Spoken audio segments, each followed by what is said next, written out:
जनता न्यूजमध्ये आपले सहर्ष स्वागत आहे. लाईक करा, सबस्क्राईब करा चॅनलला. वैजापूर तालुक्यातील महाराष्ट्र प्रदेश काँग्रेस कमिटी, महाराष्ट्र प्रदेश युवा काँग्रेस भव्य शेतकरी मेळावा मा.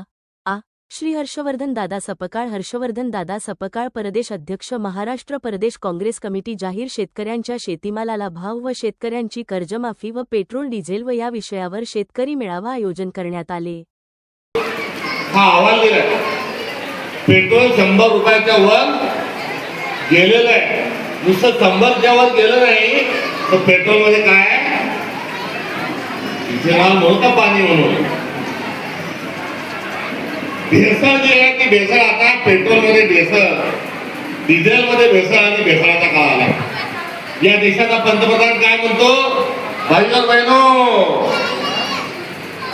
विदेश की यात्रा बंद करो, मेरी प्यारी बहनों सोना खरीदो मत, मेरी बहनों सब्जी बनाते समय उसमें तेल कम डालो. या देशाचा पंतप्रधान काय म्हणाला, फोडणी करताना तेल कमी टाका, सोनं घेऊ नका. जसे आपण थैल्याच्या थैल्या घेऊन आणि पोतेच्या पोते घेऊन सोनं घ्यायला चाललोय. या देशाच्या पंतप्रधान रोजगाराचं बोलत नाही, शेतकऱ्यांच्या शेतमालाचा भावाबद्दल बोलत नाही, चोरी होत असणाऱ्या चोरीबद्दल बोलत नाही, भ्रष्टाचाराबद्दल बोलत नाही, वाढत्या महिलांवरच्या अत्याचार बलात्काराच्या वर काही बोलत नाही. हा कशावर बोलतो, हा ज्याच्याशी आपल्याला काही देणं घेणं नाही त्याच्याबद्दल बोलतो. याचं कारण काय, तर केंद्र सरकारची योजना आहे हम दो हमारे दो. हम दो म्हणजे मैं और मेरा मोदी, मैं और मेरा शाह. आपला डॉक्टर शाह ने मैं और मेरा शाह अमित शाह और मैं, हम दो और हमारे दो, अडानी और अंबानी. या दोघांसाठी हे सरकार काम करते. उद्योगापतींच्या समस्या, शेतकऱ्यांचं भविष्य या अनुषंगाने आज देशामध्ये अत्यंत वाईट परिस्थिती आहे. अभी नहीं तो कभी नाही अशा प्रकारचा संघर्ष, निर्वाणचा संघर्ष आपल्याला पुकारावा लागेल. अशा प्रकारचं चित्र आज देशभरामध्ये आणि महाराष्ट्रात निर्माण झालं. चौकीदार चोर आहे ही असणारी एकंदरीत पार्श्वभूमी आपल्या देशाला लागली. आणि आता काय करावं, पैसा फेक तमाशा देख नावाचा एक खेळ हा देशभरामध्ये सुरू आहे. कार्यक्रम झाला खाली कार्यक्रम झाला.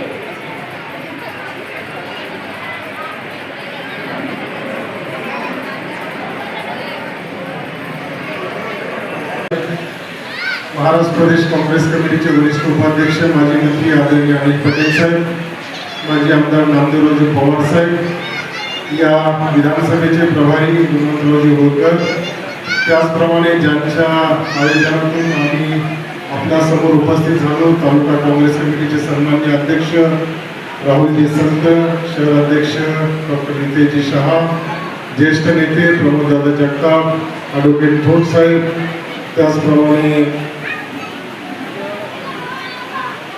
युवक काँग्रेसचे जिल्हाध्यक्ष विश्वासराव अवताडे, महाराष्ट्र प्रदेश काँग्रेस कमिटीच्या हर्षवर्धन सपकाळ साहेब, या कार्यक्रमाला आवर्जून उपस्थित असलेले जिल्हा काँग्रेस कमिटीचे अध्यक्ष किरण पाटील दोनगावकर, प्रदेश काँग्रेस कमिटीचे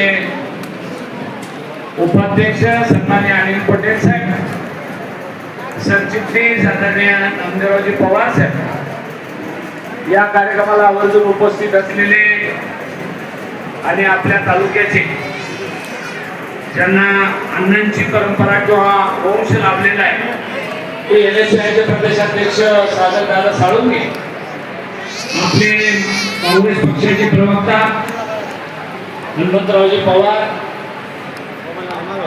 सोशल मीडियाचे प्रदेशाध्यक्ष ऋषिकेश पाटील, प्रदेश काँग्रेसचे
या ठिकाणी होत आहे. आनंदाची गोष्ट आहे की कित्येक वर्षानंतर, किमान दादा 7-8 वर्षानंतर पहिल्यांदा मेळावा वैजापूरमध्ये होतो आहे. आणि कमी वेळेमध्ये ह्या कार्यक्रमाचे नियोजन सगळ्या पदाधिकाऱ्यांना सांगितल्यानंतर जसं जमन पेरणीच्या काळात सुद्धा शेतकरी बांधव या ठिकाणी मेळाव्याला उपस्थित राहिले. आज वैजापूर तालुक्यामध्ये काँग्रेस पक्षाची ही जी कार्यकारिणी आहे, जी जीवाभावाने एक दिलाने या ठिकाणी काँग्रेसच्या संघटनावरती आणि संघटन वाढीवरती जो भर या ठिकाणी देण्याचा प्रयत्न करत आहे, ही अत्यंत आनंदाची गोष्ट आहे. आणि सगळ्यात महत्त्वाचं दादा की आपण ज्यावेळेस नवीन कार्यकारिणीची नियुक्ती केली त्यावेळेस पवार साहेब, जिल्हाध्यक्ष दुर्गावकर पाटील साहेब, उपस्थित व्यासपीठावरील सर्व मान्यवर मंडळी, वैजापूर तालुक्यातील या काँग्रेस पक्षाच्या मेळाव्यासाठी उपस्थित असलेल्या सगळ्या मतदार बंधू भगिनींना मी हनुमंत पवार महाराष्ट्र प्रदेश काँग्रेसच्या वतीनं तुम्हा सगळ्याचं या मेळाव्यामध्ये, शेतकरी मेळाव्यामध्ये मनापासून स्वागत करतो. आमचे मित्र राहुल संत या तालुक्यामध्ये काँग्रेस पक्षाचं काम करणारा एक आमचा तरुण बांधव भाऊ आमचा, त्यांच्या जिद्दीनं, त्यांच्या सगळ्या तयारीनं हा मेळावा इथं घेण्यासाठी त्यांची सगळी टीम आणि वैजापूर तालुका आणि शहर काँग्रेस कमिटीनं इतका सुंदर कार्यक्रम आयोजित केला. मी मनापासून तुम्हा सगळ्याचं अभिनंदन करतो, तुमचे आभार मानतो. या मेळाव्यासाठी वैजापूर तालुक्याच्या ग्रामीण भागामधून, वैजापूर शहरामधून आलेल्या तुम्हा सगळ्यांना मी मनापासून धन्यवाद देतो. मागच्या कित्येक वर्षापासून या वैजापूर तालुक्यामध्ये